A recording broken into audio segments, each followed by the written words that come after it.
Hello, and welcome to Nature's Blueprint. I'm NB, and for as long as I've been gardening, I've seen countless people invest their hopes, time, and money into beautiful seeds and promising plants, only to watch them falter. They often blame the weather, a sudden pest, or even the quality of the plants themselves. But I'm here to tell you that more often than not, the real reason most gardens fail lies right beneath our feet. The problem isn't the seeds, the pests, or the unpredictable weather. It's the soil. We tend to think of it as a uniform, inert substance, but that couldn't be further from the truth. Understanding the ground you're working with is what transforms gardening from a game of chance into a predictable and deeply rewarding practice. There are, broadly speaking, 5 fundamental types of dirt, and each one requires a different approach. Dirt is not just dirt. Each type behaves differently, and matching your approach to your soil is the key to thriving plants. When you learn to read your soil, you unlock a conversation with your garden that allows you to provide exactly what it needs to flourish, season after season. It's the single most important piece of knowledge a gardener can possess. So, forget about quick fixes and miracle cures for a moment. Let's get our hands dirty and go back to the very beginning, to the earth itself. The texture, the feel, the way it behaves when wet or dry. These are the clues that tell you everything. In this video, we're going to explore this foundational wisdom. Let's break down the 5 types of dirt every gardener must recognize the moment they touch the soil. First, let's talk about clay. If you pick up a handful of your soil when it's damp and can easily roll it into a smooth, shiny sausage or even a ball that holds its shape without cracking, you're dealing with clay. It feels dense, smooth, and almost greasy or sticky between your fingers. It's made of incredibly fine particles packed tightly together, which is both its greatest strength and its most significant challenge. This density means it holds onto water for a very long time, which can be a blessing in a dry spell. However, that same quality means it can become waterlogged in wet weather, suffocating plant roots that need oxygen to survive. When it finally does dry out, it can bake as hard as a brick, forming deep cracks and making it nearly impossible for water to penetrate or for young roots to push through. You'll often see water pooling on the surface after a rain, a sure sign that it's struggling to drain away. It's a soil of extremes, either too wet or too dry. Despite these challenges, clay soil is wonderfully rich in nutrients. Because the particles are so fine and hold on to water so well, they also cling tenaciously to essential minerals that plants need to grow. The problem isn't a lack of fertility, but a lack of access. The nutrients are there, but the dense, compacted structure can make it difficult for plants to get to them. It's like having a well-stocked pantry with a locked door. The key to unlocking clay soil's potential is improving its structure. This is not a quick fix, it's a long-term commitment. The single most important thing you can do is add enormous quantities of organic matter. Compost, well-rotted manure, leaf mold, all of it. This material works its way between the fine clay particles, forcing them apart and creating larger air pockets. This process is called flocculation, and it dramatically improves drainage and aeration. When you're first starting with heavy clay, it can feel like you're adding compost to concrete, but persist. Each year, as you add more organic material, you will notice a change. The soil will become darker, crumblier, and easier to work. Avoid digging or walking on clay soil when it's wet, as this will only compact it further, undoing all your hard work. Patience is the watchword here. When it comes to watering, clay requires a different strategy. Instead of light, frequent watering, which often just runs off the surface, you need to water deeply and infrequently. A long, slow soak allows the water time to penetrate deep into the soil profile, encouraging plant roots to grow downward in search of moisture. This creates a much more resilient root system that can withstand periods of drought. Don't try to fight your clay soil by replacing it or amending it with sand, and that's a recipe for creating concrete. Instead, work with it. The process of improving clay soil is a partnership. You are building a living, breathing structure that will reward your efforts for years to come. Think of it as laying the foundations for a garden that will only get better with age. Many plants, once established, absolutely thrive in the moisture-retentive, nutrient-rich environment of improved clay. Roses, hydrangeas, and many hardy perennials develop incredibly robust systems in it. It's a soil that demands respect and effort, but the long-term rewards are a stable, fertile garden that holds its own against the vagaries of the weather. It teaches you to be a patient and observant gardener. Now, let's move to the opposite end of the spectrum, sandy dirt. If you rub this soil between your fingers, it feels gritty and coarse. It's made of large particles, and you can often see the individual grains. When you try to squeeze a handful of it, whether wet or dry, it will simply crumble and fall apart. It refuses to hold a shape. This loose structure is the defining characteristic of sandy soil, and it dictates everything about how you manage it. The large spaces between the sand particles mean that water drains through it incredibly quickly. After a heavy rain, a sandy garden will be workable almost immediately, which is a wonderful advantage. There's very little risk of waterlogging or root rot. This excellent drainage makes it easy to work in early spring, and it warms up faster than any other soil type, giving you a head start on the growing season. However, this rapid drainage is also its biggest drawback. Just as quickly as water passes through, so do essential nutrients. This is what we call a hungry soil. You can feed your plants one day, and after a couple of good rains, most of those nutrients will have been leached away, washed down beyond the reach of the plant roots. It's a constant battle to keep the soil fertile and moist enough for plants to thrive. The solution, much like with clay, is organic matter, but here, it serves the opposite purpose. Instead of creating space, the organic matter fills the large gaps between the sand particles. Think of it as a sponge. Compost, cocoa coir, and leaf mold will absorb and hold on to water and nutrients, creating little reservoirs of life within the free, draining sand. This dramatically improves the soil's water-holding capacity. Mulching is absolutely non-negotiable with sandy soil. A thick layer of mulch, be it straw, wood chips, or shredded leaves, acts as a protective blanket. It slows down evaporation from the soil surface, keeping it cooler and more moist during hot weather. As the mulch breaks down, it continuously adds that vital organic matter, steadily improving the soil structure from the top down. It's a virtuous cycle. Watering and feeding strategies must be adapted for sandy soil. Forget deep, infrequent soaks, that water will just disappear. Instead, it's far more effective to water more frequently but with less volume. Lighter, more regular watering ensures that moisture stays in the root zone where plants can access it. The same logic applies to feeding. Small, regular applications of liquid feed or granular fertilizer are much better than one large dose. Despite its challenges, sandy soil is perfect for certain types of plants. Anything that hates having wet feet will be very happy here. Mediterranean herbs like rosemary, lavender, and thyme, with their origins in dry, rocky climates, thrive in the sharp drainage. Root vegetables, such as carrots, parsnips, and potatoes, also do exceptionally well because the loose soil allows them to grow straight and true without any resistance.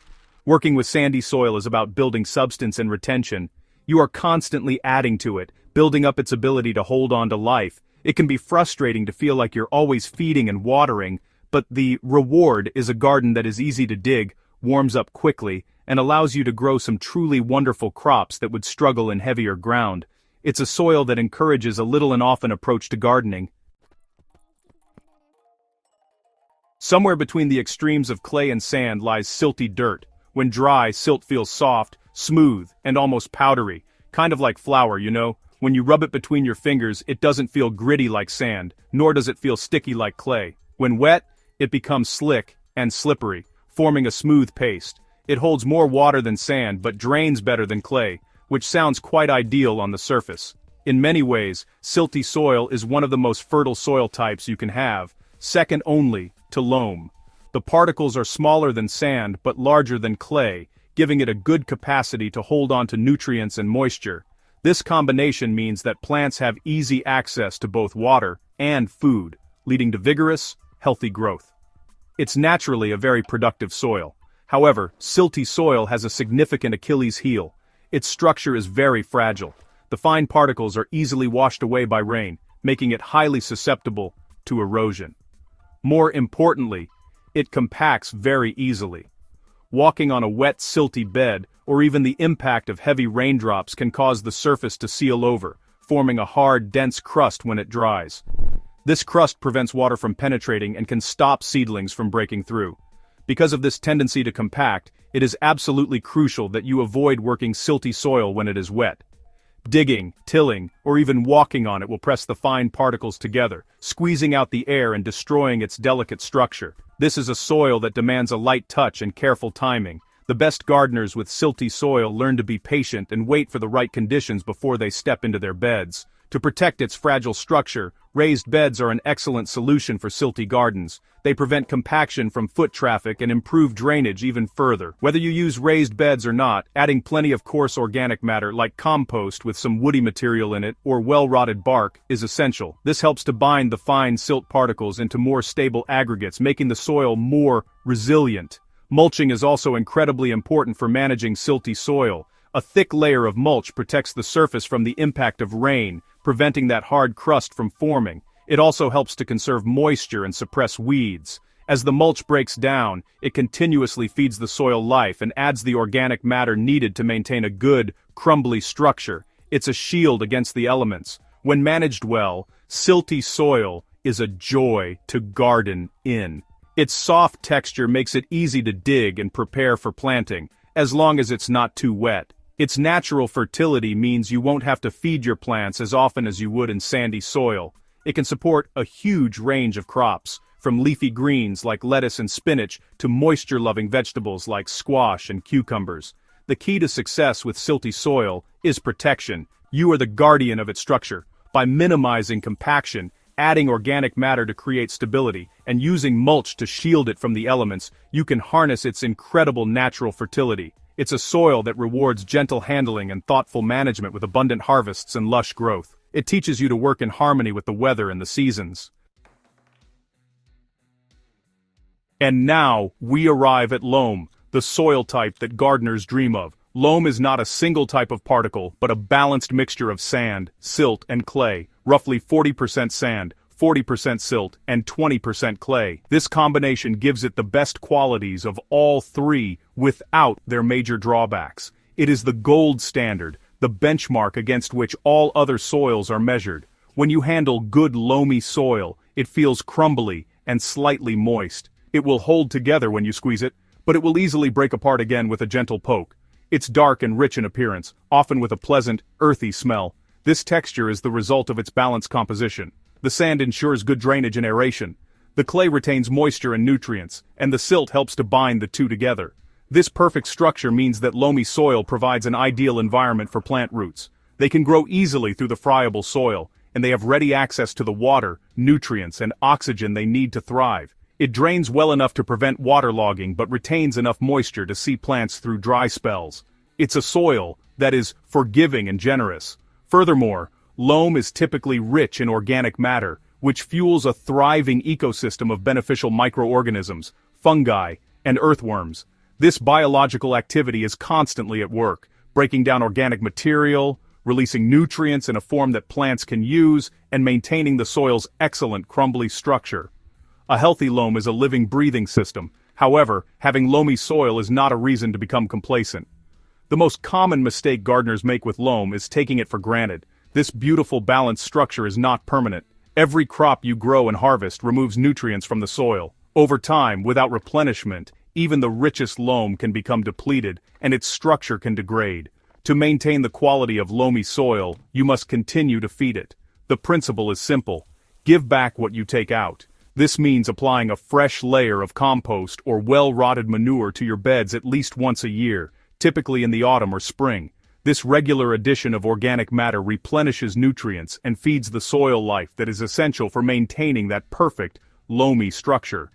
Loamy soil is wonderfully versatile and will support the widest possible range of plants. From delicate annual flowers to robust fruit trees, from leafy greens to root vegetables, almost everything grows well in loam. It gives the gardener an incredible amount of freedom and a high probability of success. It's easy to work, warms up reasonably quickly in spring, and is resilient to both wet and dry periods. If you are fortunate enough to have loamy soil, treasure it. See yourself not as its owner, but as its custodian. Your job is to preserve and enhance its quality for the future.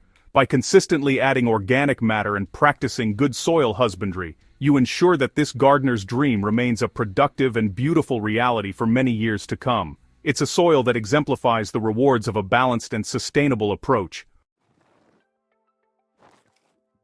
Finally, we come to a concept that, really transcends the simple textural classifications of sand, silt, and clay. We arrive at what I call living dirt.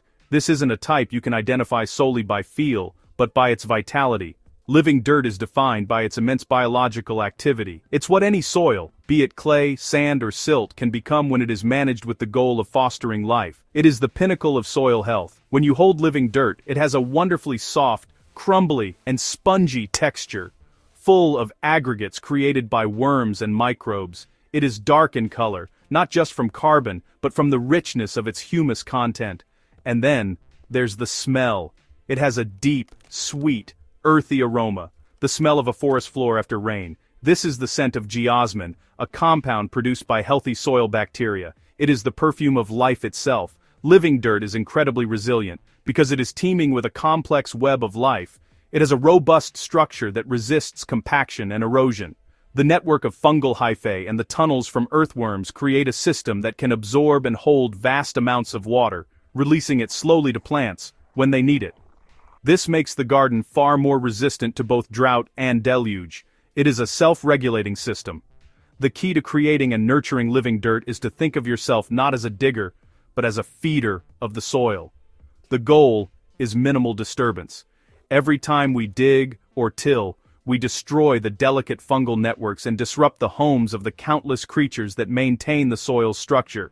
Instead of turning the soil over, we build it up from the top, just as nature does in a forest. This is achieved through constant mulching. A permanent blanket of organic material, compost, wood chips, straw, or chopped leaves, protects the soil surface, conserves moisture, and, most importantly, provides a continuous food source for the soil food web. As the worms and microbes break down this mulch, they pull the nutrients down into the soil, doing the work of tilling for you, but without the destruction. To further boost this biological activity, you can use things like compost teas or liquid seaweed feeds. These are not primarily plant foods, they are microbial inoculants. You are adding a fresh infusion of beneficial bacteria and fungi to the soil, accelerating the process of decomposition and nutrient cycling. You are actively cultivating the life beneath your feet, and that life in turn will feed your plants. Living dirt is not something you can create overnight with a bag of fertilizer. It is the result of a philosophical shift in how you see your garden. It's about viewing the soil not as an inert medium for holding plants up, but as the stomach of your garden. If you feed the soil will feed the plants. This approach requires patience and a commitment to organic principles. Over time, a garden with living dirt becomes more and more self-sufficient. Pest and disease problems diminish because healthy plants in healthy soil are better able to defend themselves. The need for watering and feeding decreases because the soil itself becomes a reservoir of moisture and fertility. Your garden becomes a truly regenerative system, getting richer, deeper, and more alive with every passing year. This is the ultimate partnership between gardener and nature. So, we've journeyed from the dense, challenging grip of clay to the free-draining nature of sand. We've explored the delicate fertility of silt and admired the perfect balance of loam. And finally, we've looked at the ultimate goal, a truly living soil, teeming with the life that underpins all growth. It becomes clear that the secret to a great garden isn't a magic formula, but a deep understanding of the ground you stand on. Each type of dirt has strengths, and great gardeners adapt their approach to their soil. They don't fight it, they work with it, nurturing its potential. This knowledge transforms you from a simple planter of seeds into a true custodian of the land. You begin to see your garden not as a collection of individual plants, but as a holistic system, with the soil as its heart.